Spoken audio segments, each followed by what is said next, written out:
காத்தவராயனோட படைப்புல மிகப்பெரிய ஒரு படைப்பு அல்லுது படம். இப்ப ஆரம்பத்துல இருந்து சீன் வந்து மாசு கப்ப கப்ப கப்ப கப்பன்னு தகன்னு மின்னி எடுத்துட்டாரு.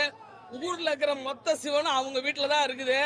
ஓம் நமச்சிவாயம், தென்னாடுடைய சிவனே போற்றி, எந்நாட்டவருக்கு நிறைவா போற்றி.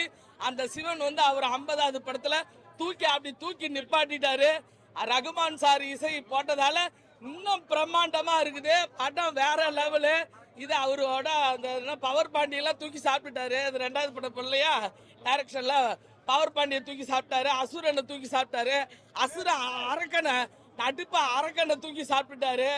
அரக்கனுக்கும் அசுரனுக்கும் பயங்கர வேட்டை. மத்ததெல்லாம் போய் தியேட்டர்ல பாருங்க.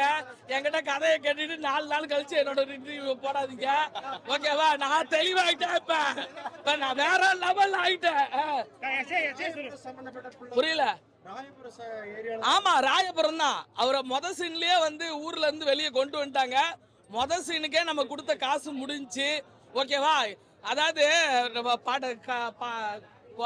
கருவெல்லாம் அறக்கணும்னா ராவணனா வந்தா தான் ராயனால முடியும்னு காத்தவராயன் வந்து ராவணனா மாறி இருக்கிறாரு இந்த கதையில. வேற லெவல், ஓகேவா? Songs 2 songs super. அதான் ஆல்ரெடியே பாடி காட்டிட்டாங்களே மியூசிக்.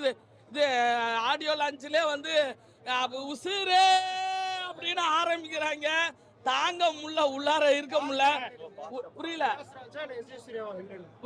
வில்லன் வந்து எங்க எஸ்.ஏ. சூர்யா அரக்கன் தான், நடிப்பு அரக்கன். பெரிய ஆம்பளை தைரியசாலி, இங்க வந்து போட சொல்லு, போட்டோம்ல உனக்கு ஒரு போடு. அது ராயன் 2 தெரியாது எப்படி இருக்கு.